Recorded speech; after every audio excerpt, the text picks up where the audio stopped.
விக்ரம் மற்றும் நந்தினியின் ஆச்சரியமான வயது இடைவெளி காதல் எபிசோட் -1 எதிர்பாராத குடும்ப சந்திப்பு குறுக்கு வழியில் ஒரு இதயத்தை தூண்டும் கதை.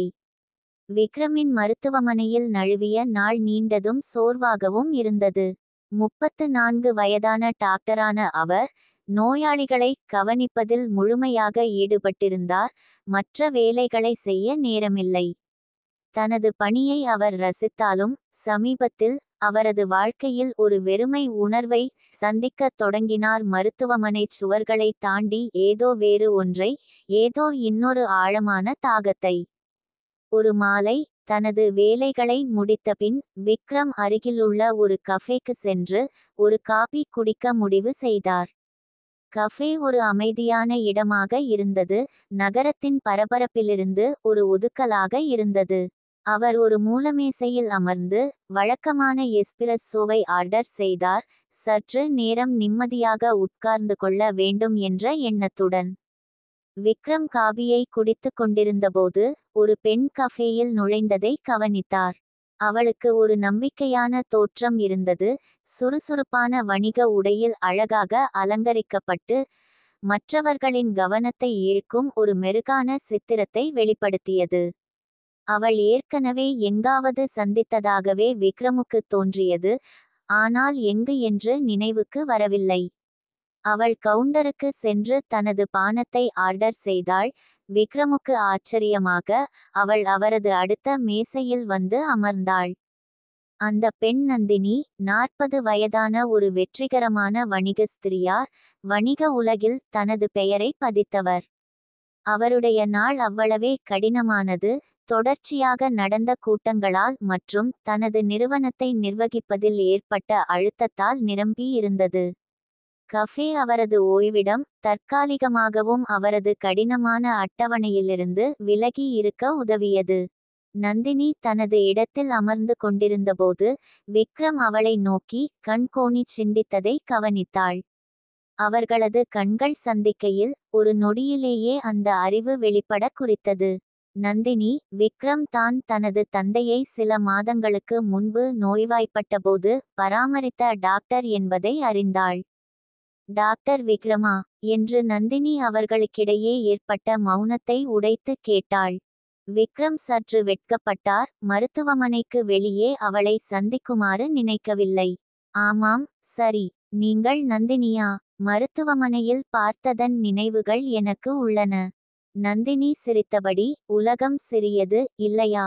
இங்கு எப்படி வந்தீர்கள்? ஒரு நீண்ட நாள் வேலை முடிந்து சற்று ஓய்வெடுக்க வேண்டும் என்று நினைத்தேன் என்று விக்ரம் பதிலளித்தார். நீங்கள்? நான் கூட அதுதான் என்று நந்தினி உலர்ந்துவிட்டாள், தனது காபியினை பருகிக் கொண்டபோது. சில நேரங்களில் நான் இதோடு இருக்கும் அமைதியை மட்டுமே அனுபவிக்க முடிகிறது. இருவருக்குமிடையே உரையாடல் இயல்பாகவே ஏற்பட்டது. சிறிய விஷயங்கள் பற்றி பேச ஆரம்பித்து மேலும் ஆழமான விஷயங்களுக்கு சென்றது. நந்தினியின் ஞானமும் நலமும் விக்ரமிற்கு ஈர்ப்பு தரியது, மேலும் நந்தினி விக்ரமின் மென்மையான நடத்தை மற்றும் அவரது தொழில் பற்றி காட்டிய அர்ப்பணிப்பு குறித்து ஈர்க்கப்பட்டாள். அவர்களுடைய வயதுகளில் வித்தியாசம் இருந்தாலும் அவர்களுக்கிடையே ஒரு ஏற்றத்தாழ்வு உருவாகியது. மாலை சென்று கொண்டிருந்தபோது இருவரும் நேரம் எப்படி சென்றது என்பதை கவனிக்கவில்லை. அவர்கள் கஃபே மூடுவதற்கு முன் தான் உரையாடலை நிறுத்தாமல் அவர்கள் வெளியேறினர். அவர்கள் முடிவாக தொலைபேசி எண்களை பரிமாறிக்கொண்டு மீண்டும் சந்திக்க திட்டமிட்டனர். அந்த இரவு விக்ரம் வீடு திரும்பும் போது அவன் யாரோ முக்கியமானவளை சந்தித்திருப்பதாக உணர்ந்தான். நந்தினியும் நீண்ட நாட்களுக்கு பிறகு தன்னுடைய மனதில் ஒரு ஊட்டத்தை உணர்ந்தாள். அவர்கள் இடையே உருவாகியுள்ள இந்த புதிய உறவின் முடிவு என்னவாக இருக்கும் என்று தெரியவில்லை, ஆனால் இது ஒரு முக்கியமானதின் தொடக்கம் என்று இருவரும் உணர்ந்தனர். ஒரு இப்போது ஆரம்பித்து கொண்டு வருகிறது. விக்ரம் மற்றும் நந்தினி கஃபேவில் முதன்முதலாக சந்தித்த தினத்திலிருந்து சில நாட்கள் கடந்து விட்டன, ஆனால் அவர்களின் உரையாடலின் நினைவுகள் இருவரின் மனதில் நீடித்திருந்தன. அவர்கள் சில முறை செய்தி பரிமாற்றம் செய்தனர், தங்கள் நாளின் சிறு குறிப்பு அல்லது ஒரு நகைச்சுவையான சம்பவத்தை பகிர்ந்து கொண்டனர். ஆனால் மீண்டும் சந்திக்கலாமா என்ற கேள்வி இருவரும் எதுவும் முன்வைக்கவில்லை. அவர்களுக்கிடையில் ஒரு பரஸ்பர தயக்கம் இருந்தது. அவர்கள் உணர்ந்த அந்த இணைப்பு ஒரு தற்காலிக தருணமா அல்லது உண்மையா என்பதை பற்றி பேசாத ஒரு பயம். ஒரு மாலை விக்ரம் மருத்துவமனையில் தனது பணிகளை முடிக்கும்போது அவரது தொலைபேசி ஒலித்தது. அது நந்தினியிடமிருந்து வந்த ஒரு செய்தி. நந்தினி, ஹலோ டாக்டர் விக்ரம், எப்படி போகிறது இன்று? விக்ரம் செய்தியை வாசிக்கும்போது அவருக்கு பரிச்சயமான ஒரு இனிமை உணர்வு வந்தது. விக்ரம், ஹலோ நந்தினி, இன்னும் ஒரு நீண்ட நாளை முடித்துவிட்டேன். உங்களுக்கு பிற்பகல் எப்படி? நந்தினி, நானும் அதுதான். தொடர்ந்து கூட்டங்கள். நான் நினைத்தேன், இன்று இரவு சாப்பாட்டுக்கு நேரம் உள்ளதா? நான் புதியதாக திறக்கப்பட்ட ஒரு உணவகத்தை முயற்சிக்க விரும்புகிறேன். விக்ரம் ஒரு நொடி துடிக்கிறார். அவரது இதயம் சற்றே வேகமாக அடிக்கத் தொடங்கியது. இது ஒரு சாதாரண இரவு உணவா அல்லது அதற்கு மேல் ஏதோ உண்டா என்பதை அவர் உணரவில்லை. ஆனால் அது குறித்து அதிகமாக சிந்திக்க விரும்பவில்லை. விக்ரம், எனக்கு மிகவும் மகிழ்ச்சி. உங்களுக்கு எந்த நேரம் உகந்தது? அவர்கள் ஒரு நேரத்தையும் இடத்தையும் முடிவு செய்தனர். சில மணிநேரங்களுக்கு பிறகு விக்ரம் தனது தற்காலிக உயர்ந்த உணவகத்தின் வெளியே நின்று கொண்டிருந்தார். நந்தினி நுழைவாயிலின் அருகில் காத்திருப்பதை அவர் கவனித்தார். அவள் அவரை பார்த்தவுடன் அவரது முகம் பிரகாசமாகியது. விக்ரம், நீங்கள் வந்ததற்கு மகிழ்ச்சி என்று நந்தினி உண்மையான சிரிப்புடன் வரவேற்றாள். இதை தவற விட மாட்டேன், விக்ரம் சிரித்துக்கொண்டே பதிலளித்தார். அவர்களை ஒரு அமைதியான மேசையில் ஜன்னலருகில் அமர வைத்தனர். மென்மையான மெழுகுவர்த்தியின் ஒளி அந்த மாலையை சிறிது ரோமாண்டிக்காக மாற்றியது. அவர்கள் உணவ பட்டியலை பார்த்தபோது அவர்களுடைய உரையாடல் இயல்பாகவே நடந்தது. எவ்வாறு முதல் சந்திப்பில் நடந்ததோ அதேபோல். அவர்கள் தங்கள் பணியை, குடும்பத்தை மற்றும் தங்கள் ஆர்வங்களை பற்றி பேசினர். விக்ரம் மருத்துவ பள்ளியின் அனுபவங்களை பகிர்ந்து கொண்டார் மற்றும் நந்தினி தனது வணிகத்தை எப்படி அடிப்படையிலிருந்து உருவாக்கினார் என்பதை பற்றி சொல்லினார்.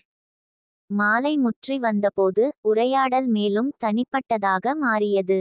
விக்ரமிடம் நம்பிக்கையோடு இருந்த நந்தினி, ஒரு ஆண்கள் ஆளுகை கொண்ட தொழில்நுட்ப உலகில் ஒரு பெண்ணாக தன்னை எப்படி நிலை நிறுத்தினார் என்பதையும் சந்தித்த சவால்களை பற்றியும் பேசத் தொடங்கினார். தனது வெற்றியுடன் வந்த தனிமையை, தியாகங்களை மற்றும் தன்னை நிரூபிக்க வேண்டிய நிலையான அழுத்தத்தை அவர் பகிர்ந்து கொண்டார். விக்ரம் கவனமாக கேட்டார், அவரது வலிமையையும் பொறுமையையும் பகைப்பட்டு. நீங்கள் மிகவும் சாதித்துள்ளீர்கள், நந்தினி. இது மிக பெரிய ஊக்கம். ஆனால் இது சுலபமாக இல்லை என்பதை கேட்கலாம். இல்லை என்று நந்தினி மென்மையாக ஒத்துக்கொண்டாள். சில நேரங்களில் என்னுடைய வாழ்க்கையின் மற்ற பகுதிகளை தவறவிட்டிருக்கிறேனா என்று நினைக்கிறேன்.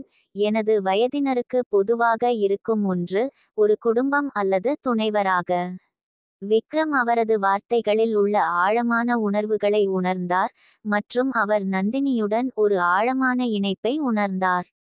அந்த விஷயங்களுக்கு எப்போதும் தாமதமாகாது, நந்தினி. வாழ்க்கை ஒரு முற்பட்ட கால அட்டவணையை பின்பற்றாது. அவர்களுடைய கண்கள் சந்தித்தது மற்றும் ஒரு நொடி உணவகத்தின் வெளிப்புற உலகம் மறைந்து போனது போலவே தோன்றியது. அவர்களுடைய வயது வித்தியாசம் பொருந்தாதது. அவர்கள் இடையே வளரும் உறவை ஒப்பிட்டு. அவர்கள் இதை பிரகடனப்படுத்தவில்லை, ஆனால் இருவரும் இது சாதாரண இரவு உணவிற்கு மேல் ஏதோ என்று உணர்ந்தனர். இது புதிய ஒன்றின் தொடக்கம். அவர்கள் எதிர்பாராதிருந்தால் கூட இருவரும் ஆராய்ச்சியாளராக இருந்தனர். அவர்கள் உணவினை முடித்த பிறகு விக்ரம் மற்றும் நந்தினி உணவகத்தின் வெளியே வந்து இரவு காற்றில் சற்று உழைத்தனர். இருவரும் பிரியாமல் ஒரு சில நொடிகள் வெளியே நிற்க காலத்தை எண்ணிக்கொண்டனர். இன்றைக்கு நன்றி, விக்ரம். எனக்கு மிகவும் பிடித்திருந்தது, நந்தினி உண்மையான சிரிப்புடன் சொன்னாள். எனக்கும் கூட, விக்ரம் பதிலளித்தார். நாம் மீண்டும் இதைச் செய்ய வேண்டும். நான் விரும்புகிறேன், நந்தினி ஒத்துக்கொண்டாள், தெருவின் விளக்குகளின் மென்மையான ஒளியை பிரதிபலிக்கும் தனது கண்களில். அவர்கள் ஒரு நொடி எங்கும் சிந்திக்காமல் நின்றனர். அவர்களிடையே பேசாத இணைப்பு மேலும் பலமாகியது. இறுதியில் ஒரு நீண்ட பார்வையுடன் மற்றும் மீண்டும் சந்திக்கும் வாக்குறுதியுடன் அவர்கள் பிரிந்தனர். விக்ரம் நந்தினி செல்வதை பார்க்கும்போது அவர் எதிர்பார்ப்பு மிக்க சற்றே ஆர்வத்துடன் இருந்தார். இது தொடக்கம் மட்டுமே, மேலும் அவர்களுடைய பயணம் எங்கு கொண்டு செல்லும் என்பதை அவருக்கு அறிவதற்கு ஆர்வமாக இருந்தது. விக்ரம் மற்றும் நந்தினியின் நெருங்கிய இரவு உணவுக்கு பிறகான வாரங்கள் அவர்களுக்கிடையில் வளரும் நெருக்கத்தை முத்திரையிட்டன. அவர்கள் மேலும் நேரத்தை ஒன்றாக கழித்தனர். உணவுகள், உரையாடல்கள் மற்றும் அமைதியான தருணங்களை பகிர்ந்து கொண்டனர். இது அவர்களுடைய உறவை மேலும் ஆழமாக்கியது. இருந்தாலும் அவர்களது இணைப்புக்குள் வெளிப்புற உலகம் மெல்ல நுழையத் தொடங்கியது. ஒரு வார இறுதியில் விக்ரம் நந்தினியை தனது நண்பரின் வீட்டில் உள்ள சிறிய குடியிருப்பிற்கு அழைத்தார். இது ஒரு சாதாரண கூடுகை, அவரது நெருங்கிய மருத்துவமனை இணைப்புகளுடன். முதலில் நந்தினி சிறிது தயக்கமடைந்தார், ஏனெனில் அவருக்கு விக்ரமிற்கு முக்கியமான சிலரை சந்திக்க வேண்டும் என்பதன் விளைவு தெரிந்தது. ஆனால் அவர் ஒருவேளை நெருப்பு ஏற்படும் என்ற எதிர்பார்ப்பில் சற்றும் உற்சாகமாக இருந்தார். அது முதல் முறையாக அவர்கள் ஒரு ஜோடியாக வெளியே நடமாடுகிறார்கள், அங்கீகரிக்கப்படாத ஒன்று என்றாலும் கூட. அவர்கள் வந்தபோது விக்ரம் நந்தினியை தனது நண்பர்களுக்கு அறிமுகப்படுத்தினார். அவர்களில் பெரும்பாலோர் நல்லவர்களாகவும் விக்ரம் எதிர்பார்த்தவாறு மரியாதையுடனும் நந்தினியை வரவேற்றனர். அவர்கள் எல்லோரும் கலந்து கொண்டு அந்த மாலை நேரத்தை மகிழ்ச்சியுடன் கழித்தனர். ஒரு குறுகிய காலத்திற்கு எல்லாம் சிறப்பாகவே இருந்தது போல தோன்றியது. ஆனால் இரவு வேகமாக செல்லும்போது நந்தினி சில பங்காளர்களின் சுழற்றிய பார்வை அல்லது முணுமுணுப்பு அவ்வப்போது கவனிக்காதது இல்லை. இந்த வகையான எதிர்வினைகளை சந்திப்பது அவரது வாழ்க்கையில் புதிதல்ல. தொழில்நுட்ப உலகில் அவரது வயது மற்றும் வெற்றியை கேள்வி எழுப்பும் அல்லது பொறாமையுடன் எதிர்கொள்ளப்படும் நேரங்கள் பல இருந்தன. ஆனால் இது வேறு, இது தனிப்பட்டதாக இருந்தது. ஒரு கட்டத்தில் விக்ரமின் சக ஊழியர் டாக்டர் ரோகன் அவர்களிடம் வந்து பேசினார். அவர் மரியாதையானவர், ஆனால் தெளிவாக அறிந்து கொள்ள ஆர்வமாக இருந்தார். அப்படியென்றால்? விக்ரம், ரோகன் ஆரம்பித்தார், அவரது குரலில் சிரிப்பு கலந்து. உங்களுக்கு வயதான பெண்களிடம் ஆர்வம் இருக்குமென்று தெரியவில்லை. இந்த கருத்து ஒரு நகைச்சுவையாக எடுக்கப்பட்டாலும் அது நந்தினிக்கு மிகவும் நெருக்கமாகவும் மனதில் பிள்ளையை ஏற்படுத்தும் ஒன்றாகவும் இருந்தது. அவர் அதை சிரித்துக்கொண்டே விட முயன்றார், ஆனால் அது உள்நோயாக மாறியது.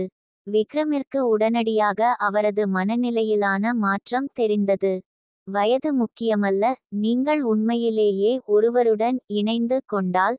ரோகன், விக்ரம் அமைதியாக பதிலளித்தார், ஆனால் அவரது குரலில் ஒரு தீவிரம் இருந்தது, இது மேலும் கருத்துக்களுக்கு இடமில்லாததாய் இருந்தது.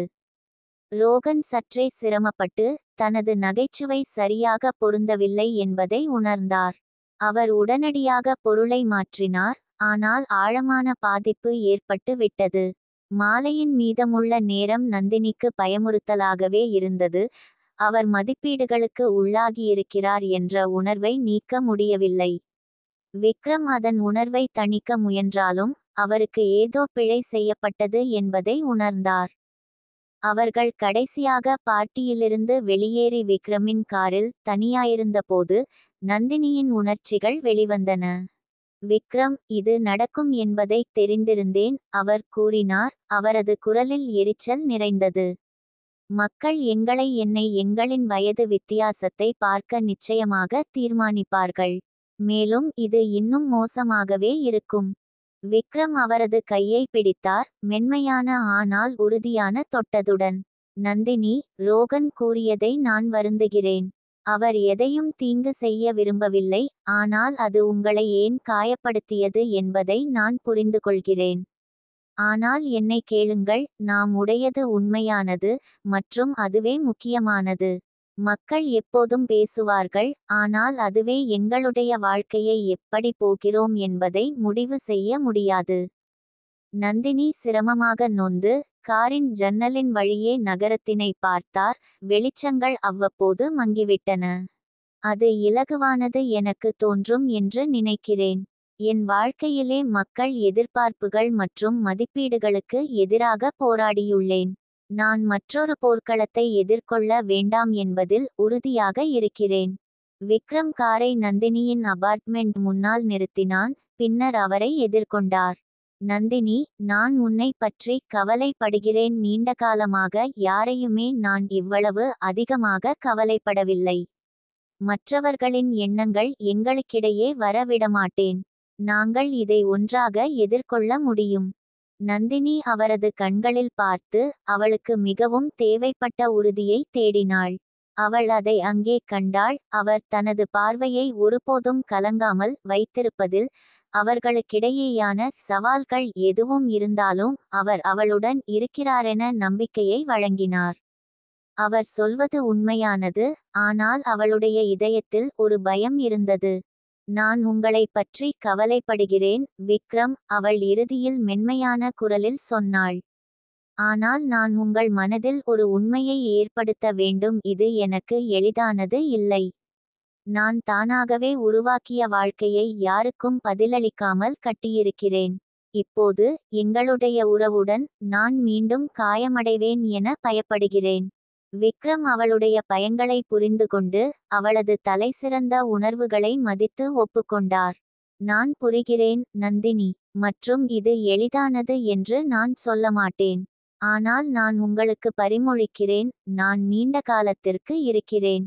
நாம் ஒரு படியாக எடுத்து எதுவானாலும் ஒன்றாக எதிர்கொள்வோம். நீங்கள் இதை தனியாக சந்திக்க வேண்டியதில்லை. அவரது வார்த்தைகள் அவளை ஆழமாக தொட்டு, ஒரு நொடி அவளை வேதனையாக்கிய சந்தேகங்கள் மறைந்தது போலவே தோன்றின. அவள் அவன் தோளில் சாய்ந்தாள், அவனது இருப்பில் ஆறுதல் தேடினாள். நன்றி, விக்ரம், அவள் நிசப்தமாக கிசுகிசுத்தாள். எனக்கு தெரியவில்லை எதிர்காலம் என்ன கொண்டுவரும், ஆனால் உங்களுக்காக முயற்சி செய்ய வேண்டும். விக்ரம் அவளை அருகில் கொண்டு நெருக்கமாக வைத்துக்கொண்டார். அதே, நந்தினி, நாம் இதை ஒரு நாளாக ஒன்றாக கையாள்வோம். அவர்கள் இரவில் அமைதியாய் அமர்ந்திருக்கும் போது வெளிப்புற உலகம் தொலைவாக இருந்தது. அவர்கள் எதிர்கொள்ளும் சவால்கள் உண்மையாக இருந்தாலும் அதை சமாளிக்கக்கூடியதாக இருந்தது. பல ஆண்டுகள் கழித்து நந்தினி ஒருவேளை இந்த காதல் அதன் ஆபத்தை உணர்ந்து எதிர்கொள்ள வேண்டியது போல உணர்ந்தாள். மற்றும் அவர்கள் ஒருவரையொருவர் பிடித்து வைத்து கொண்டிருக்கும்போது எது வந்தாலும் அதை ஒன்றாக எதிர்கொள்ளப் போகிறோம் என்பதில் உறுதியாக இருந்தனர். விருந்துக்கு பிந்தைய நாட்கள் விக்ரம் மற்றும் நந்தினிக்கு பின் மற்றும் முன்னிலையாய் இருந்தன. அவர்களது உறவு வலுவடைவதுடன் சமூக எதிர்பார்ப்புகளின் நிழல் அவர்களை பிடித்து இருந்தது. இருவரும் அதை கண்காணிக்காமல் அவர்கள் பகிர்ந்து கொள்ளும் நெருக்கத்தை மட்டுமே கவனித்தாலும் கிசுகிசு மற்றும் ஆர்வமுள்ள பார்வைகளை புறக்கணிப்பது கடினமாகி வந்தது. ஒரு வார இறுதியில் விக்ரம் நகரத்தில் இருந்து தப்பித்து சில மணி நேர தூரத்தில் அமைந்துள்ள அமைதியான ஒரு விடுதிக்கு செல்வதை பரிந்துரைத்தார். வெளிப்புற உலகின் அழுத்தங்களை தவிர்த்து அவர்கள் இளைப்பாறி மீண்டும் இணைவதற்கு இந்த காட்சி மாற்றம் உதவும் என்று அவர் நம்பினார். நந்தினி உடனே ஏற்றுக்கொண்டார், தப்பிக்க ஆவலுடன். அந்த விடுதி மலைகளில் பதியப்பட்டுள்ளது, சோலைகள் மற்றும் இயற்கையின் அமைதியான ஒலிகளால் சூழப்பட்டுள்ளது. அவர்கள் அங்கு வந்தவுடன் நந்தினி தனது தோள்களில் இருந்து இறுக்கத்தை சரிந்தது போலவே உணர்ந்தார். காற்று புதுமையாகவும் சூழல் அமைதியாகவும் இருந்தது, மற்றும் பல வாரங்களுக்கு பிறகு அவள் மீண்டும் சுவாசிக்க முடிந்தது போலவே உணர்ந்தார். அவர்கள் முதல் நாளை சுற்றியுள்ள இடத்தை ஆராய்ந்து காட்டுகளில் நடந்து ஒருவருக்கொருவர் சமரசம் இல்லாத வேடிக்கையை அனுபவித்து கழித்தனர். விக்ரம் நந்தினியின் இத்தனை அமைதியாக இருப்பதை கண்டது அவனுக்கு மகிழ்ச்சியளித்தது. அவர்களின் சுற்றுப்புறத்தின் அமைதியால் அவரது வழக்கமான பாதுகாப்பான நிலைப்பாடு மென்மை அடைந்தது. அந்த மாலை அவர்கள் தங்களின் குடிசையின் பால்கனியில் அமர்ந்து கதிரவனை அஸ்தமிக்க பார்த்து கொண்டிருக்க அவர்களின் உரையாடல் திடீரென சிந்தனைபூர்வமாக மாறியது. நந்தினி தனது நாட்காலியில் சாய்ந்து தொலைவில் தனது பார்வையை செலுத்தினாள். விக்ரம், நாம் எங்கு செல்கிறோம் என்று நீங்கள் சிந்தித்தீர்களா என்று அவர் அமைதியாய் கேட்டார், அவர்களின் இடையே நிலவிய வசதியான அமைதியை முறியடித்து. விக்ரம் அவரது கேள்வியின் தீவிரத்தை உணர்ந்து அவரை நோக்கி திரும்பினார். நான் சிந்தித்தேன் நந்தினி. நான் இதை நிறைய சிந்திக்கிறேன். நாங்கள் இதை எதுவாகவும் வரையறுக்கவில்லை, ஆனால் நான் எப்படி உணர்கிறேன் என்பது என்னிடம் உறுதியாக இருக்கிறது. நான் உங்களுடன் இருக்க விரும்புகிறேன் மற்றும் எதற்கென்றும் முன் நிற்க தயாராக இருக்கிறேன். நந்தினி ஆழ்ந்த கரிசனையுடனும் எரிச்சலுடனும் அவரை பார்த்தாள். நான் அதேபோல் உணர்கிறேன் விக்ரம். ஆனால் இது எங்கள் இருவரை பற்றியது மட்டுமல்ல, இல்லை. இது எங்களது குடும்பங்கள், நண்பர்கள் மற்றும் அவர்கள் எங்களை எப்படி பார்க்கிறார்கள் என்பதையும் பற்றியது. நான் என் வாழ்க்கையை பெருமையாக உணரும் விதமாக கட்டியிருக்கிறேன், ஆனால் இப்போது இந்த தீர்மானம் சரியானதா என்று நிச்சயமில்லை. விக்ரமின் இதயம் அவளது வார்த்தைகளால் சிறிது சோர்ந்தது, ஆனால் அவர் அவளது கவலைகளை புரிந்து கொண்டார். நந்தினி, நான் போய் சொல்ல மாட்டேன், இது எளிதானது அல்ல. ஆனால் நமக்கு இருப்பதில் எனக்கு நம்பிக்கை இருக்கிறது. நான் உங்களை ஏதாவது தியாகம் செய்யச் சொல்லவில்லை. என்னிடம் நம்பிக்கையை வைத்திருங்கள். நாமே ஒன்றாக உருவாக்கக்கூடியதை நம்புங்கள். நந்தினி அவரை நோக்கி பார்த்தார். அவளுக்கு மிகவும் தேவைப்பட்ட உறுதியை தேடினார். இது வேலை செய்யவில்லை என்றால் என்ன விக்ரம்? அழுத்தம் அதிகமாகிவிட்டால் என்ன? நான் வயதானவன் மற்றும் மக்கள் அதை எப்போதும் கேள்வி எழுப்புவார்கள். உங்களுக்கு நியாயமான வாழ்க்கையை வழங்காமல் தடுப்பது விரும்பவில்லை. விக்ரம் அவளை பிடித்து அவளது கையை பிடித்தார். நீங்கள் என்னை தடுக்கவில்லை நந்தினி. நீங்கள் என்னிடம் இருந்தே உணர்ந்திராததை வழங்குகிறீர்கள். ஆமாம், வயது வித்தியாசம் இருக்கிறது, ஆனால் அது எங்களை கெட்டியாக மாட்டாது. நமக்கு இருப்பது அதை தாண்டி இருக்கிறது. நான் மற்றவர்களின் அங்கீகாரத்தை எதிர்பார்க்கவில்லை, உங்களுடன் மகிழ்ச்சியை எதிர்பார்க்கிறேன். விக்ரமின் வார்த்தைகள் நந்தினியின் இதயத்தை தகர்த்தது. தனியாக நின்று பல ஆண்டுகள் கழித்ததால் யாரிடமாவது தன்னைத்தானே நம்புவதாகவும் தனது வாழ்க்கையை மிகவும் நெருக்கமாக பகிர்ந்து கொள்ளும் எண்ணம் ஒரே சமயத்தில் ஆறுதலாகவும் பயமாகவும் இருந்தது. விக்ரம் விவரிக்கும் எதிர்காலத்தில் நம்பிக்கை வைக்க விரும்பினாள், ஆனால் அவள் உணர்த்திய பயங்களை விடுவிக்க இயலவில்லை. விக்ரம், நான் உங்களை மிகவும் கவலைப்படுகிறேன், ஆனால் எனக்கு நேரம் தேவை. இந்த உணர்வுகளை வரிசைப்படுத்த என்னால் வரவிருக்கும் பிரச்சினைகளை மெய்யாகச் சமாளிக்க முடியுமா என்பதை முடிவு செய்ய. என் தனிப்பட்ட நிலையினால் ஒரு விஷயத்தைச் செய்வதை விரைவாக செய்ய விரும்பவில்லை என்று அவர் ஒப்புக்கொண்டார். அவரது குரலில் சற்று நடுங்கியது. விக்ரம் தலையசைத்து புரிந்து கொண்டு பொறுமையாக பார்த்தார். நீங்கள் விரும்பும் அளவு நேரம் எடுத்துக்கொள்ளுங்கள் நந்தினி. நான் எங்கு செல்வதில்லை. எதுவானாலும் எதிர்கொள்ள தயார் என்று உங்களுடன் இருப்பேன் என்று மட்டும் தெரிந்து கொள்ளுங்கள். அவர்கள் அங்கே அமைதியாக உட்கார்ந்து இருந்தனர். வெறும் ஒலிகள் மட்டுமே இலைகளின் மென்மையான அலையுடன் இரவின் காற்றில் மிதந்தது. நந்தினி தனது சந்தேகங்களை எதிர்கொள்வதை உணர்ந்தார், ஆனால் விக்ரமுக்கான நம்பிக்கை ஆபத்தை தாங்கும் என்று அவர் அறிந்தார். கேள்வி என்னவென்றால், அவர் தனது கட்டிடங்களை எரித்துக்கொண்டு வரக்கூடிய சவால்களைச் சமாளிக்க முடியுமா என்பதே. இரவு மூழ்கியபோது இருவரும் தங்கள் குடிசையில் பின்வாங்கினர். இருவரும் தங்களது எண்ணங்களில் தொலைந்திருந்தனர். விக்ரம் நம்பிக்கையுடன் இருக்க முயன்றார். நந்தினி அவர்களின் உறவை முழுமையாக ஏற்றுக்கொள்ள துணிவை மீட்டெடுப்பார் என்று நம்பினார். நந்தினி, மற்றபுறம், அவர் மிகுந்த சீரமைப்பாக கட்டிய வாழ்க்கையும் எதிர்பாராதமாக கண்டுபிடிக்கப்பட்ட காதலையும் இடையே கொண்டிருந்தார். அடுத்த நாள் காலை அவர்கள் விடுதியை விட்டு புறப்படும் போது நந்தினி வழக்கத்தை விட அமைதியாக இருந்தார்.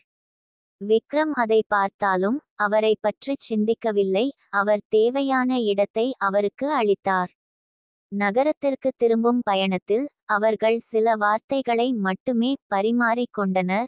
அவர்களது இடையிலான இடைப்பட்ட உணர்ச்சிகள் முற்றிலும் வெளிப்படாமல் இருந்தன.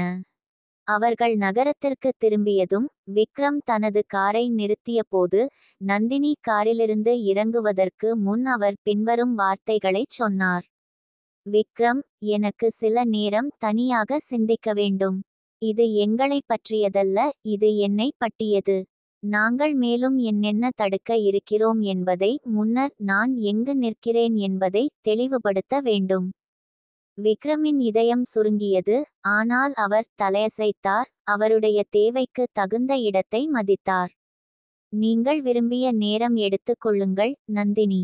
நான் இங்கே இருக்கிறேன், நீங்கள் தயாராக இருக்கும்போது. அவர் ஒரு சிறிய சோகமான சிரிப்புடன் காரிலிருந்து இறங்கி நடக்க ஆரம்பித்தார். விக்ரம் அவள் செல்லும்போது பார்த்து கொண்டிருந்தார். அவர்களின் உறவின் முக்கியமான தருணத்தில் இருந்தது என்று உணர்ந்தார். இது அவர்களை முன்னேற வைக்கும் அல்லது பிரித்துவிடும் ஒரு நெருக்கமான சந்திப்பாக இருக்கும். நந்தினி தனது அபார்ட்மெண்டில் நுழைந்தபோது ஒற்றுமையும் சோகமும் கலந்த உணர்வு தோன்றியது. நன்கிணைந்த விதத்தில் காதலைச் சார்ந்த உறவினை முழுமையாக ஏற்றுக்கொள்வதற்கு தனது பயங்களை எதிர்கொள்ள வேண்டிய நிலையை அவர் உணர்ந்தார். மேலும் விக்ரமுக்காக அவர் மிகவும் கவலைப்பட்டாலும் எதிர்காலம் அவர்களுக்கு மிகவும் சவாலானதாக தோன்றியது. பின்வரும் நாட்களில் நந்தினி தனது தனிமையைச் சாதிக்க முயன்றார். அவர் தனது உணர்ச்சிகளை வெளிப்படுத்த வேண்டும் என்று அறிந்திருந்தார் மற்றும் அவர்களின் உறவின் எதிர்காலத்தை பாதுகாப்பு செய்ய வேண்டியது மிகவும் முக்கியமானது. மற்றபுறம் விக்ரம் அவர் கேட்ட இடத்தை அளித்தார். ஆனால் காத்திருப்பு அவரை மிகுந்த சிரமத்தில் ஆழ்த்தியது. நிறுவனர் இருவரும் இந்த சிந்தனையின் காலத்திலிருந்து வெளிவந்த முடிவு அவர்கள் ஒருவருக்கொருவர் நெருக்கமாக வரும் அல்லது பிரிந்து செல்லும் என்று அறிந்திருந்தனர். நாட்கள் கடந்து செல்லும் போது நம்பிக்கை மற்றும் பயத்தின் இடையே உள்ள பதற்றம் அதிகரித்தது. அவர்களின் காதலின் எதிர்காலம் என்ன என்பதை இருவருமே யோசித்துக் கொண்டிருந்தனர். நாட்கள் வாரமாக நீண்டு கொண்டது மற்றும் விக்ரம் மற்றும் நந்தினி இடையிலான மௌனம் பேசாத உரையாடலாக இருந்தது. இதனை அவர்கள் இருவரும் ஆரம்பிக்க தயங்கினர். இந்த நேரத்தில் நந்தினி தனது வேலையில் முழுமையாக மூழ்கினாள். அது தெளிவை தரும் என்று நம்பினார். ஆனால் அது விக்ரமின்றி உணர்ந்த வெறுமையை மட்டுமே பெரிதாக்கியது. ஒவ்வொரு அமைதியான தருணமும் அவளை ஒரே கேள்விக்கு திரும்பிக் கொண்டே வந்தது. காதலுக்காக தனது வாழ்க்கையை ஆபத்தில் மாட்டுவதை அவள் விரும்புகிறாளா? ஒரு மாலை அலுவலகத்தில் மற்றொரு நீண்ட நாளுக்கு பிறகு நந்தினி தனது வீட்டு வசிப்பறையில் உட்கார்ந்து ஜன்னலின் வழியாக நகரத்தின் காட்சியினை நெருங்கி பார்க்கும் போது இருந்தார். நகரத்தின் பிரகாசமான விளக்குகள் ஒன்றுடன் ஒன்று கலந்திருப்பதைப் போல தோன்றின. அது அவளுடைய கலவரமான சிந்தனைகளின் பிரதிபலிப்பாக இருந்தது. தனது ஆரம்ப சந்தேகங்கள் இருந்த போதிலும் விக்ரமிடம் அவர் கொண்டிருந்த உணர்வுகள் அவர்களின் பிரிவின் போது மேலும் ஆழமாகி விட்டது என்பதை உணர்ந்தார். ஆனால் அந்த உணர்வுகளுடன் கூட அவருக்குள் ஒரு ஆழமான பயம் வந்தது. அறியாததைச் சந்திக்கவோ, மற்றவர்களின் விமர்சனத்தை சந்திக்கவோ, அல்லது மீண்டும் காயப்படுவதைச் சந்திக்கவோ. இறுதியாக தனது நிலைமையை மேலும் தாங்க முடியாமல் நந்தினி தனது மொபைலை எடுத்து கொண்டு விக்ரமுக்கு ஒரு செய்தி அனுப்பினார். நாம பேசலாமா? விக்ரமின் பதில் உடனே வந்தது. தீர்மானம், நான் வந்துவிடுகிறேன். ஒரு மணி நேரத்திற்குள் விக்ரம் அவளது வாசலுக்கு வந்துவிட்டார். அவளை அந்த நிமிடத்தில் தான் முதலில் பார்த்தபோது விக்ரமின் கண்களில் அவள் கவலைக்கிடமானதை காண முடிந்தது. அவள் கதவை திறந்தவுடன் அவர்கள் இருவரும் ஒரு நிமிடம் அங்கே நின்று எங்கு தொடங்குவது என்று அறியாமல் இருந்தனர். அவர்களின் இடையிலான காற்று எதிர்பார்ப்புகளால் நிரம்பியிருந்தது. அவர்கள் கொண்டிருக்கும் உரையாடல் மிக முக்கியமானதாக இருந்தது.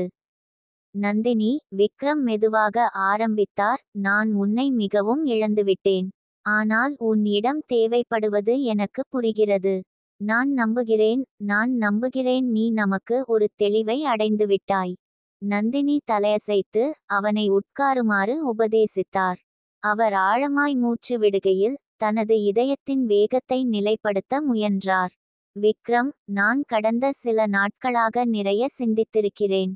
நம்மை பற்றி, எதிர்காலத்தை பற்றி, மற்றும் என்னவெல்லாம் சபரிக்க முடியும் மற்றும் என்னவெல்லாம் முடியாது என்று சிந்தித்தேன்.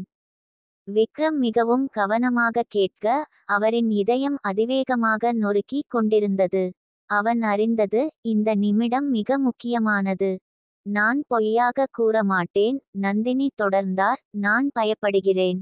நான் எனது வாழ்க்கையை, என் தொழிலை மற்றும் என் சுதந்திரத்தை பல ஆண்டுகள் கட்டியெழுப்பினேன். நான் சவால்களைச் சந்தித்து கடினமான முடிவுகளை எடுத்துக்கொண்டேன் மற்றும் என்னை தற்காத்து கொண்டேன். யாரேனும் எனது வாழ்க்கையில் வருவது, குறிப்பாக குறைந்த வயதுடையவர், எனக்கு அறியாததை எதிர்நோக்குவது போல உணர்கிறேன். விக்ரம் அவளது கையை பிடித்து தனது சூடான மற்றும் ஆதரவான தொடுவை அவளுக்கு கொடுத்தார். நந்தினி, உன் பயங்களை நான் புரிந்துகொள்கிறேன் மற்றும் நான் அவற்றை முற்றிலும் அகற்ற முடியாது என்று ஒப்புக்கொள்வேன். ஆனால் நான் உனக்கு அறிவிக்க விரும்புகிறேன், நான் இங்கே இருக்கிறேன், முழுமையாக இந்த உறவுக்கு தயாராக இருக்கிறேன். எனக்கு வயது வித்தியாசம் அல்லது மக்கள் என்ன சொல்வது எந்த குறிப்பும் இல்லை. என்னை பற்றி கவலைப்படுவது மட்டுமே உன்னுடன் இருப்பது. நந்தினி அவன் கண்களை ஆராய்ந்து எந்த சந்தேகத்தையும் தேடினாள், ஆனால் அவர் கண்டது மகிழ்ச்சியும் அன்பு மட்டுமே. விக்ரம், நானும் உன்னை போலவே உணர்கிறேன். ஆனால் நாங்கள் நிஜமாக இருக்க வேண்டிய விஷயங்கள் உள்ளன. நான் என்னுடைய தனித்தன்மையை மாற்ற மாட்டேன் அல்லது எனது வாழ்க்கை முறையை மாற்ற மாட்டேன். நான் மிகவும் நிச்சயமாக இருக்கிறேன் மற்றும் அதை ஏற்றுக்கொள்ள மாட்டேன். நாம் இதை செய்வதற்கு முன் நாம் ஒருவரை ஒருவரும் முழுமையாக ஏற்றுக்கொள்ள வேண்டும், குறைகளைப் போல் இருக்கும் முழுமையைப் போலும். விக்ரம் சிரித்தார் மற்றும் அவர் அவளது கையை சிறிது பிடித்தார். நான் அதை வேறு எந்த முறையிலும் விரும்ப மாட்டேன், நந்தினி. நான் உன்னை அன்பு செய்கிறேன், நீயாகவே, வலிமையான, சுயாதீனமான மற்றும் ஆம், கொஞ்சம் சிக்கலான. நான் உன்னை மாற்ற முயற்சிக்க விரும்பவில்லை, நான் உன்னுடன் மட்டும் இருக்க விரும்புகிறேன். நந்தினியின் இதயம் அவன் சொற்றொடர்களில் பூரித்தது. அவளை பிடித்திருந்த பயங்கள் மெல்ல அவளை விடுவித்தது. அவர் உணர்ந்தார், தனது வாழ்க்கையை விடுவிப்பது மற்றும் விக்ரமுடன் ஒரு புதிய பாதையில் பயணிப்பது எவ்வளவு முக்கியமானது என்பதை குறிப்பிட வேண்டும். விக்ரம், அவள் தனது உணர்ச்சியுடன் கூடிய குரலில் கூறினார், நான் தயாராக இருக்கிறேன். நமக்கு ஏற்படும் எந்த சவாலையும் எதிர்கொள்ள தயாராக இருக்கிறேன். நாங்கள் ஒருங்கிணைந்தால் நான் இனி பயத்தை என் வாழ்க்கையை அடிப்படையாக கொள்ள முடியாது. நான் உன்னுடன் இருக்க விரும்புகிறேன், முற்றிலும் மற்றும் முழுமையாக. விக்ரமின் கண்கள் மகிழ்ச்சியால் பிரகாசமடைந்தன மற்றும் நந்தினி இன்னொரு வார்த்தையை கூறுவதற்கு முன்பு அவளை தனது கைகளில் இறுக்கமாக பிடித்து நெருங்கியிருந்தார். நந்தினி, உன்னை பெறுவது என்னவென்று அறியவில்லை. நான் உன்னிடம் என்ன கொடுத்துவிடுகிறேன் என்று உன்னுடன் இருக்க முடியாது. நமக்கு ஏற்படும் எந்த சவாலையும் எதிர்கொள்ள தயாராக இருக்கிறேன். நமக்கு ஒருங்கிணைந்தால் நாம் எவ்வளவு சவால்களையும் எதிர்கொள்ள வேண்டும் என்று நீங்கள் கூறினார். அதை உண்மையாகவே செய்ய முடியாது என்றால் நாம் எவ்வளவு நேரமும் இதை செய்ய வேண்டும் என்று உங்களுக்கு புரிந்து கொள்ள முடியாது என்று நான் உங்களுடன் இருந்தால் மட்டுமே உங்கள் வாழ்க்கையில் இருந்து கற்றுக்கொள்ள முடியாது என்பதுதான், என்றார். அவர்கள் ஒரு நீண்ட நேரம் அப்படி இருந்தனர், ஒருவருக்கொருவர் அரவணைத்தனர். அவர்கள் கதவுக்கு வெளியே உலகை மறந்துவிட்டார்கள். அந்த நிமிடத்தில் அவர்கள் இருவரும் மிக முக்கியமான ஒரு அடிக்கல் நெடுவை தாண்டியிருக்கிறார்கள் என்று அறிந்தனர். அவர்கள் தங்களை ஒருவருக்கொருவர் தேர்வு செய்தனர். தடைகள், சந்தேகங்கள் இருந்தாலும் அந்த தேர்வு அவர்களின் உறவை மேலும் உறுதியானதாக மாற்றியது. மாலை நீண்டதற்கு பிறகு அவர்கள் இருவரும் நமது எதிர்காலத்தை பற்றி பேசினர். ஒரு உலகில் எவ்வாறு நடந்து கொள்ள வேண்டும் என்று மற்றவர்கள் எப்போதும் அவர்களை புரிந்து கொள்வார்கள் என்று அவர்களுக்கு தெரியாது. அவர்கள் பயங்களை, நம்பிக்கைகளை மற்றும் அதற்கான தியாகங்களை பற்றி விவாதித்தனர். இது எளிதாக இருக்காது, ஆனால் அவர்கள் இருவரும் உணர்ந்தார்கள், அவர்கள் பகிர்ந்து கொண்ட காதல் எந்த முயற்சியையும் மதிக்கும். அந்த இரவு விக்ரம் வெளியேற தயாராகி நந்தினி அவனை கதவின் வரை அழைத்துச் சென்றாள். அவள் காலடிகளில் ஒரு புதிய இலகுத்தன்மையை உணர்ந்தாள். அவள் பல வருடங்களுக்கு முன்பு உணராத ஒரு அமைதி உணர்ந்தாள். விக்ரம் அதை கவனித்து பார்த்து நம்பிக்கையால் நிரம்பியிருந்தார். நந்தினி, அவர் வெளியேறுவதற்கு முன் அவளை நோக்கி திரும்பினார். நான் உன்னை அன்பு செய்கிறேன் மற்றும் நம்முடைய பயணம் எங்கு எடுக்கப் போகிறதென்று அறிய ஆவலாக உள்ளேன். நந்தினி சிரித்தார். அவள் கண்கள் நம்பிக்கையால் பிரகாசித்தன. நான் உன்னை அன்பு செய்கிறேன், விக்ரம். மற்றும் என்ன நடந்தாலும் நாம் அதை ஒருங்கிணைத்து எதிர்கொள்ளுவோம். விக்ரம் செல்லும்போது நந்தினி மிகவும் மகிழ்ச்சியுடன் ஒரு ஆழமான சமாதானத்தை உணர்ந்தார். எதிர்காலத்தில் இன்னும் சவால்கள் இருக்கும் என்பதில் அவருக்கு தெரியுமா? ஆனால் முதன்முறையாக அவள் அதை சந்திக்க பயப்படவில்லை. அவளுக்கு யாரோ அவளை காதலிக்கும், அவள் யார் என்று நம்பிக்கையுடன் இருந்து அவளை பாதுகாக்க தயாராக இருப்பவர். அது, அவர் உணர்ந்தார், வேறு எதற்கும் அடிப்படையாக இருக்காது. அவர்கள் சந்தித்த தடைவழிகள் அவர்கள் ஒருவருக்கொருவரை நேர்மறையானதாக கொண்டு வந்தது, மற்றும் அவர்கள் முன்னேறும்போது அவர்கள் காதல், உண்மையான காதல், எந்த தடைகளுக்கும் மேலாக இருக்கும் என்பதை அறிந்த நிலையில் பயணித்தனர். மற்றவர்களுக்கு தங்கள் உறவினை பற்றி அறிமுகம் செய்வது என்பது நந்தினி மற்றும் விக்ரம் இருவருக்கும் ஒரு புதிய சவாலாக இருந்தது. அன்றிரவு நந்தினியின் வீட்டில் இருவரும் இரவு உணவுக்கு அமர்ந்திருந்தபோது விக்ரம் இந்த பொருளை பற்றி பேசத் தொடங்கினார்.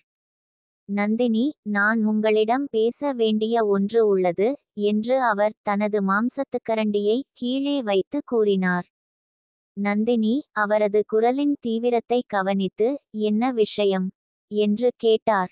விக்ரம் சில நிமிடங்கள் மௌனம் இருந்து, என் பெற்றோர் உங்களை பற்றி கேட்க ஆரம்பித்துள்ளனர்.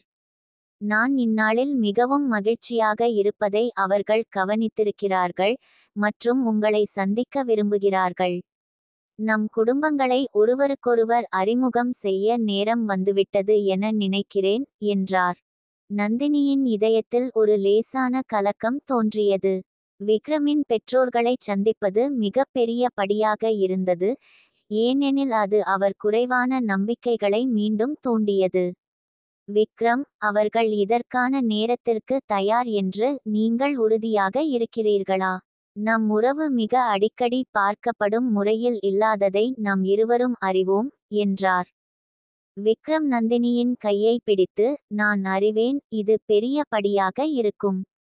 ஆனால் நான் நம்மை பற்றி நம்பிக்கையுடன் இருக்கிறேன் மற்றும் என் குடும்பம் என்னை மகிழ்ச்சியாக்கிய அற்புதமான பெண்ணை காண வேண்டும்.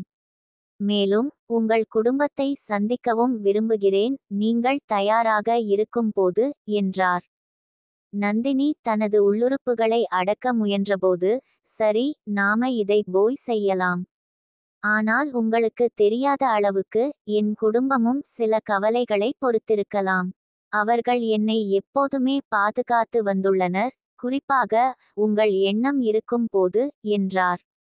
விக்ரம் நந்தினியின் மரணத்தை புரிந்துகொண்டு, நாம ஒரு படியிலும் அதை சமாளிக்கலாம். முதலில் என் பெற்றோரிடம் நான் பேசுவேன், நம்மை பற்றி கொஞ்சம் கூறுவேன். மற்றபடி நீங்கள் நிம்மதியாக இருப்பது போல எங்களுக்காக ஒரு சந்திப்பு ஏற்பாடு செய்வோம் என்றார். அடுத்த சில நாட்களில் விக்ரம் தனது பெற்றோர் வீட்டிற்கு சென்றார். அவர்களின் வீட்டில் நுழைந்தவுடன் அவருடைய அம்மாவின் சமையலின் மணமும் அப்பாவின் செய்தித்தாள் படிக்கும் ஒலியும் அவரை வரவேற்றது. விக்ரம், உன்னை பார்க்க மகிழ்ச்சி. இந்நாளில் மிகவும் பிஸியாக இருப்பது போல தெரிகிறது.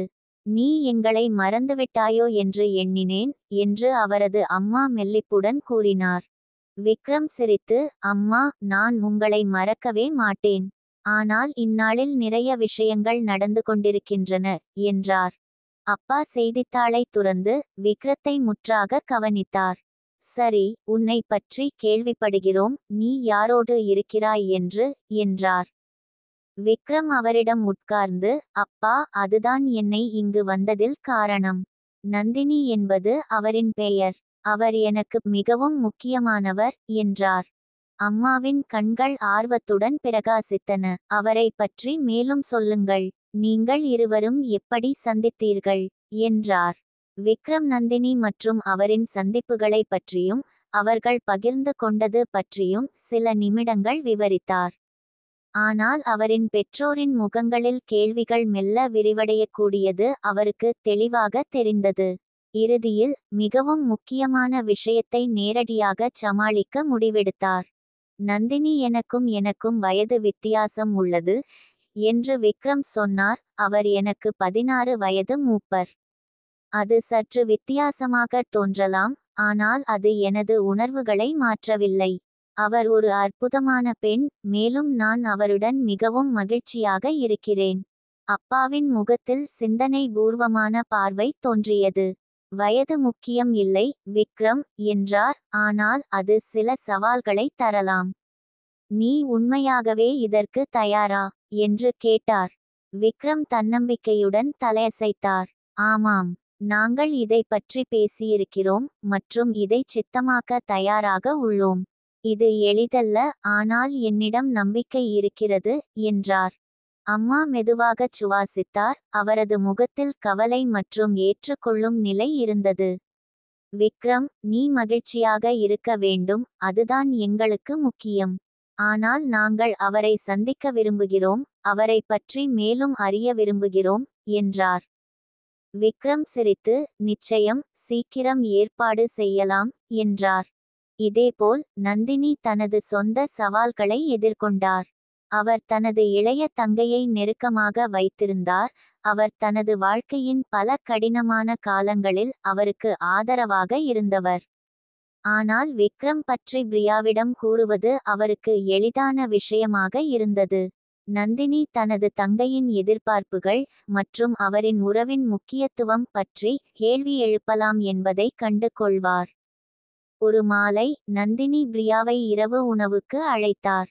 அவர்கள் பால்கனியில் உட்கார்ந்து மது அருந்தியபோது நந்தினி மனதை திறக்கத் தொடங்கினார். பிரியா, நான் உன்னிடம் கூற வேண்டிய ஒரு விஷயம் உள்ளது என்றார். அவரது குரலில் மெல்லதன்மை இருந்தது.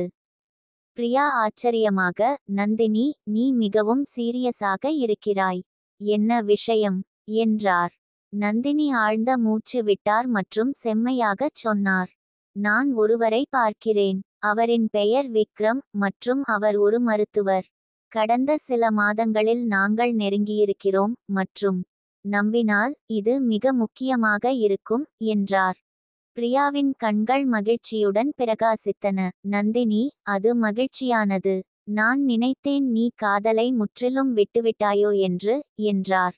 நந்தினி சிரித்தார். அவரது தங்கையின் ஆர்வத்தை பாராட்டியபோதிலும் அவர் பிரியாவிடம் முதன்மையான கவலை பற்றி கூற வேண்டியதாய் உணர்ந்தார். பிரியா, இன்னும் ஒன்று உங்களுக்கு தெரிய வேண்டும். விக்ரம் என்னை விட வயது குறைவானவர். அவர் 34 வயது இருக்கிறார் என்றார். பிரியாவின் மகிழ்ச்சி கொஞ்சம் மங்கியது. அவர் திரும்பி உட்கார்ந்து தகவலை ஊற்றினார். நந்தினி, நான் உங்களுக்காக மகிழ்ச்சியாக இருக்கிறேன், உண்மையில். ஆனால் நீங்கள் இது பற்றி நிச்சயம் இருக்கிறீர்களா? ஒரு குறைந்த வயது நண்பருடன் உறவானால் அதன் பக்கவிளைவுகள் இருக்கலாம் என்றார். நந்தினி, பிரியாவின் கவலையை எதிர்பார்த்து, நான் அறிந்திருக்கிறேன் பிரியா. ஆனால் இது மிக மாறுபட்டதாக உணர்கிறது. விக்ரம் பழுத்தவர் மற்றும் நாங்கள் சந்திக்கக்கூடிய சவால்களை பற்றி பேசியிருக்கிறோம். நான் இதுபோன்ற உணர்வுகளை பெறவில்லை மற்றும் மகிழ்ச்சியாக இருப்பதை நம்பக்கூடாததை நான் விரும்பவில்லை என்றார். பிரியா நந்தினியின் கையை பிடித்தார், மென்மையாக அழுத்தினார். நந்தினி, உன்னை நம்புகிறேன். அவர் உன்னை மகிழ்ச்சியாக ஆக்கினால் அதுதான் எனக்கு முக்கியம். ஆனால் அவரை சந்திக்க விரும்புகிறேன். நீ சொல்வது போல் அவர் அற்புதமானவராக இருப்பதை உறுதிப்படுத்த என்றார். நந்தினி சிரித்தார். தனது தங்கை ஆதரவாக இருந்தது அவருக்கு மகிழ்ச்சியளித்தது. நிச்சயம், சீக்கிரம் ஏற்பாடு செய்வோம். நாங்கள் ஒரு சின்ன சூழ்நிலையை செய்ய திட்டமிட்டுள்ளோம். நான் மிகவும் நிம்மதியாக இருக்கிறேன் என்றார். மாலைக்காலம் நீண்டு சென்றபோது நந்தினி மற்றும் பிரியா பேசியதிலிருந்து அவர்களுடைய உறவு மாறியிருப்பது தெரிந்தது. நந்தினி தனது தங்கையின் ஆதரவு அவருக்கு மிகவும் முக்கியமானது என்பதை அறிந்திருந்தார் மற்றும் அதற்கு பின்னர் நின்று அவருக்கு உதவியாக இருந்தது. அடுத்த வார இறுதியில் விக்ரம் மற்றும் நந்தினி ஒரு சின்ன ரெஸ்டாரண்டில் இருவரின் குடும்பங்களையும் சந்திப்பதற்கு ஏற்பாடு செய்தனர். அவர்கள் அங்கு சென்றபோது விக்ரம் நந்தினியின் நெருக்கத்தை உணர்ந்தார் மற்றும் அவரது கையை நிம்மதியாக அழுத்தினார். அது சரியாக இருக்கும் என்று அவர் மெதுவாக கூறினார். இரவு பொதுவான உரையாடலுடன் தொடங்கியது. இரு குடும்பங்களும் ஒருவருக்கொருவர் பற்றி அறிய முயன்றனர், ஆனால் அவர்கள் அதிகமாக எச்சரிக்கையாக இருந்தனர். விக்ரமின் பெற்றோர் வெப்பமாகவும் வரவேற்கும்படியும் இருந்தனர், மேலும் பிரியா தனது வாக்கின்படி அழகாகவும் ஆதரவாகவும் இருந்தார். ஆனால் சிறு சற்று அந்நியத்தனம் உணரப்பட்டு, அது அனைவராலும் உணரப்பட்டது, ஆனால் யாரும் பேசவில்லை. இறுதியில் டெசர்ட் நேரத்தில் விக்ரமின் அம்மா மௌனத்தை உடைத்தார். நந்தினி, விக்ரம் உங்களை மிகவும் கவனித்தது தெரிகிறது.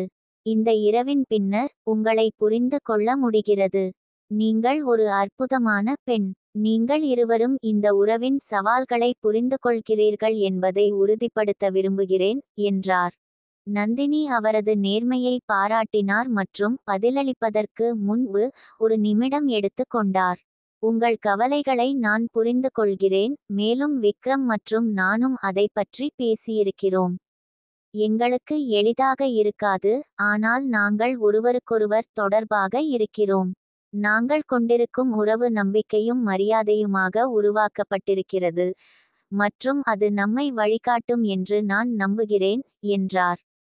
விக்ரமின் அப்பா சிந்தனையுடன் கூறினார், உறவுகள் காதலின் மேல் மட்டுமே அல்ல, அது கூட்டு உலகிற்கு எதிராக ஒருவருக்கொருவர் துணையாக இருக்கிறது. நீங்கள் இருவரும் அதை புரிந்தால் எங்கள் ஆசி உங்களுக்காக இருக்கிறது என்றார். விக்ரம் மற்றும் நந்தினி நிம்மதியாக கண்ணிலிருந்து ஒரு பார்வை பரிமாறினர். இரவு நீண்டது. தொடக்கத்தை விட அனைவருக்கும் உறவுமுறைகள் மூடப்பட்டவாறு இருந்தது. இரவின் இறுதியில் மனதில் நம்பிக்கையை உருவாக்கும் நிலை இருந்தது, இந்த உறவு நீடித்துவிடும். விக்ரம் மற்றும் நந்தினி கார் நோக்கி கை இணைத்து நடந்து கொண்டிருந்தனர். அவர்களின் மனதில் நிம்மதியாக இருந்தனர். அவர்கள் மற்றொரு சவாலை சமாளித்தனர், மேலும் அவர்கள் உறவு அதற்கு பிறகு மிகவும் உறுதியானதாக இருந்தது. இன்றைக்கு உங்களுக்குத்து நாம் எதை சந்தித்தாலும் நந்தினி, ஒருங்கிணைந்து சரி செய்கிறோம் என்று விக்ரம் மெல்ல முத்தம் கொடுத்தார். மற்றும் அவர்கள் இரவு நேரத்தில் ஓட்டிச் சென்றபோது அவர்கள் அறிந்து கொண்டனர், அவர்களின் பயணம் இன்னும் முடிந்துவிடவில்லை, ஆனால் அவர்கள் சரியான பாதையில் இருக்கிறார்கள். எதிர்காலத்தில் என்னவெல்லாம் வந்தாலும் அதை ஒருங்கிணைந்து எதிர்கொள்ள தயாராக இருந்தனர்.